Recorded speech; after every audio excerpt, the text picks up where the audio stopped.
সুসংবাদ দাও ওই লোকদেরকে যারা বিনয়ী, বিনীত, নম্র। যখন আল্লাহর জিকির হয় তাদের অন্তরটাকে তারা ভীতু বানায়। সুবহানাল্লাহ। যারা জিকিরের বিনিময়ে অন্তরকে ভীতু বানায়, জিকিরের বিনিময়ে বিনয়ী হয়, নম্র হয়, তাদেরকে মহান আল্লাহ সুসংবাদ দিয়েছেন। অন্য আয়াত পাকে মহান আল্লাহ বলেন, ইন্নামাল মুমিনুন, প্রকৃত ঈমানদার তারাই, আল্লাযীনা ইযা যুকিরাল্লাহ, তাদের কাছে যখন আল্লাহর জিকির হয়, ওয়াজিলাত কুলুবুহুম, তাদের অন্তরটা ভীতু হয়।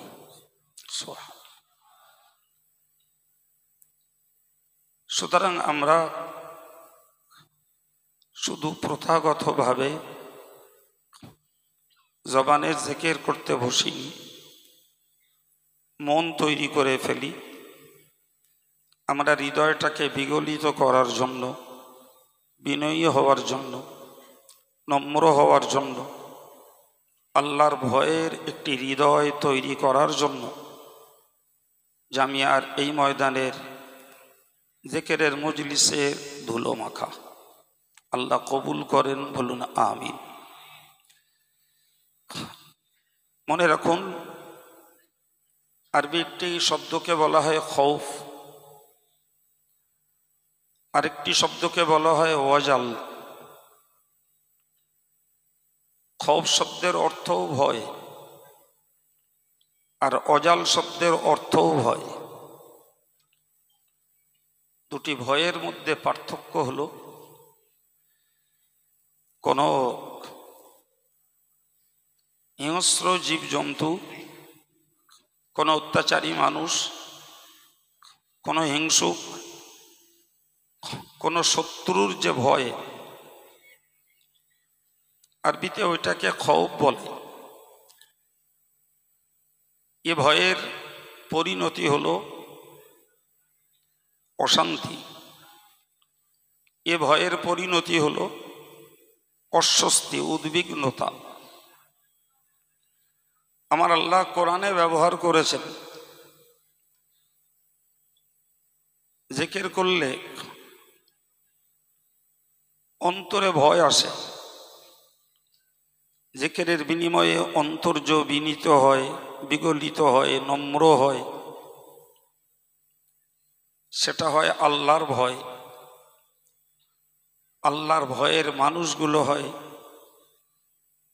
শান্তিপ্রিয়, আল্লাহর ভয়ের মানুষগুলো হয় বিনয়ী, আল্লাহর ভয়ের মানুষগুলো হয় বিগলিত, বিনীত। জোরে বলুন সুবহানাল্লাহ।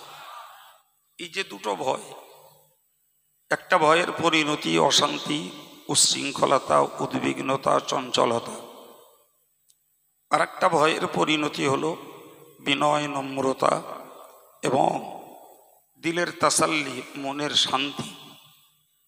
তো কোরআনে আল্লাহ যেটি বলেছেন, জিকির করলে বাড়ে আল্লাহর ভয়, জিকির করলে মনে পাওয়া যায় প্রশান্তি, জিকির করলে পাওয়া যায় বিনয়, নম্রতা, জিকির পড়লে হৃদয়টা হয় বিগলিত। কোরআন শরীফে আল্লাহ বলেছেন, আলা বিযিকরিল্লাহ তাতমাইন্নুল কুলুব, তোমরা সতর্কতার সঙ্গে শোনো, অন্তরের প্রশান্তি রয়েছে আল্লাহর জিকিরের মধ্যে। সুবহানাল্লাহ। সুতরাং আমি আমার আজকে জিকিরের কার্য পরিচালনার পূর্বে আমার সকল ভাইদেরকে, মুরব্বীদেরকে, ছেলেদেরকে আন্তরিকভাবে নিবেদন রাখছি, আমরা শুধু জবানে জিকির করব না, সঙ্গে একটি বিগলিত হৃদয়, বিনয় নম্রতার হৃদয়, খোদা ভীতির একটি হৃদয়, প্রশান্ত অন্তরটা বানানোর জন্য মানসিকভাবে ইচ্ছা প্রকাশ করব এবং আল্লাহ পাকের কাছে এ জিকিরের বিনিময়ে একটি শান্তির মন বানাতে পারি, এর মদত চাইব। আল্লাহ আমাদেরকে মদত দিন, বলুন আমিন। সকলেই বিসমিল্লাহ সহ সূরা ফাতিহা শরীফ, ইখলাস শরীফ, দুরূদ শরীফ পড়ুন।